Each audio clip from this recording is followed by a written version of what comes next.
तिनवटा पुरै छोडिदिउँ लडाइँ गरेर हिलै भएर माटो खनाइदिएर कति गर्नु नि त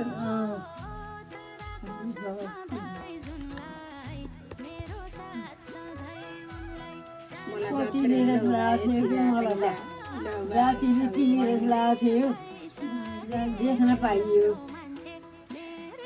आज यतातिर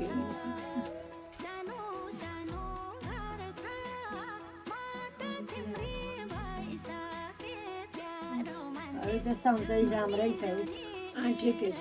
खाना मिठो हुन्छ खान्छौँ सबै सधैँ राम्रै खाइन्छ हिँड्दैछौँ काम गर्दैछौँ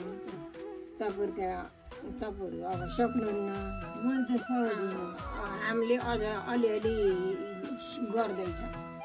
मलाई खुट्टाले दिएन खुट्टाले भएन मलाई